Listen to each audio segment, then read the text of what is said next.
All right, so this is Church Street in Perth, Ontario, Canada. And behind me is St. John's Roman Catholic Church, which was my church when I was growing up and until I became kind of a lapsed Catholic in the early 1990s as a young man, or late 80s, early 90s. But that was my church. It was. My grandpa actually used to tell a story. It's kind of funny. He lived on Church Street, which was down this way. Actually, this is Brock Street. This isn't Church Street. Church Street runs beside the church down that way. But he lived on the corner of Church Street and Arthur Street, which is a block down that way to that side of the church. And so he was kind of kitty corner to the church, anyway, where his house was when he was growing up.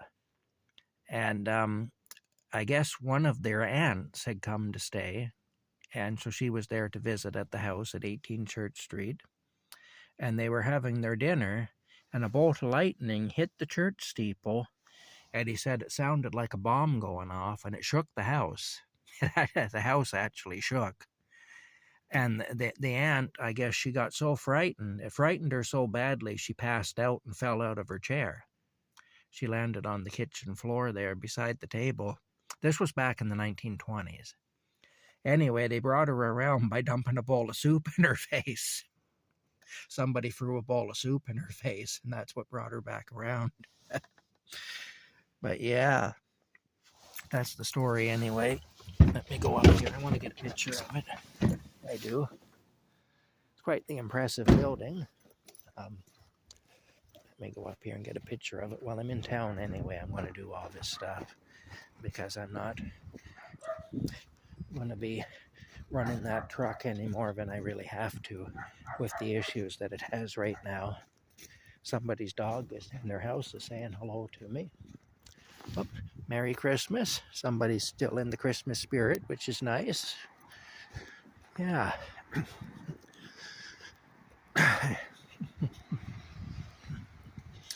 Actually, on the corner here, this stucco house, that stucco house used to belong to an old Jewish man by the name of Benny K.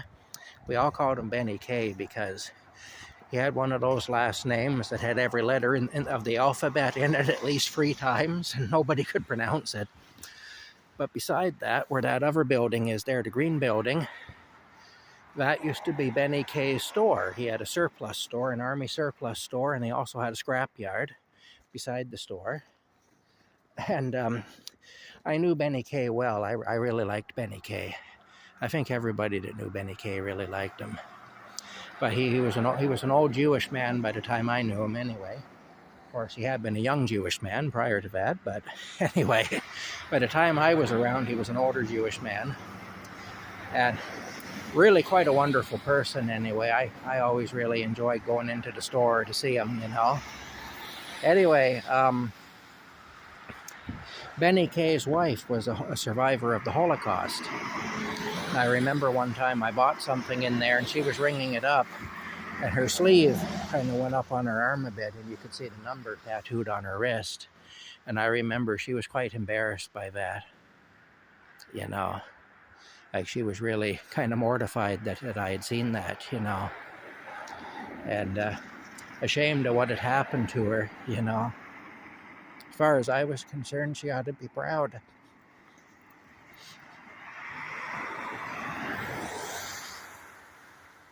You know, I mean, the system tried to kill her and she survived. So she had nothing to be ashamed of anyway. I'm sure they're both long gone now. But they moved to Toronto to be closer to their synagogue. Their synagogue was in Toronto. And they rented the business out to a local man here, and he wasn't able to make a go of it, you know. He just didn't have the right personality for it. And so it started to go under. Anyway, that fellow, he put his teenage son up to burning it down. And so he could get insurance money out of it. That's what happened. He actually got his 14-year-old son to burn it to the ground. So that's what happened there. Anyway, so Benny K's surplus store is no longer there. But my dad used to tell a story back in the 40s. Benny K used to hire my dad and a friend of his by the name of Russell Sullivan to come every winter. And they just, when they were back, when they were like 9, 10 years old, so around 1946, 47, 48 in there. And you get them to take a fire hose and hose down all the scrap metal in the scrapyard. And then when the buyer would come from the big steel company that would buy it all, there was a buyer would come right around this time of the year when everything was frozen, and he had a truck with a set of scales on it, and he'd weigh up all the scrap metal, and he'd pay my dad and Russell each 10 cents. So he'd pay, between the two of them, he paid them 20 cents to hose down all the scrap metal. And then, of course, when the buyer came from the big scrap yard and he weighed up the scrap metal, it would weigh a lot more than it would have otherwise because it was awful ice. So I remember my dad telling me that he was one of the two that used to come every spring and hose down the scrap metal when he was a boy, you know. So that so the guy would come and weigh it, and it'd be awful ice. Then they'd come in the spring to pick it up, and of course it wouldn't weigh anywhere near to what it had weighed. But still, Benny still got paid for it. And of course they were desperate for scrap metal because that was right after the war. So you can imagine there was a shortage of scrap metal, and scrap metal was quite valuable, and they were willing to take a screwing on it just to get it, you know. So anyway, let's get a picture of the church.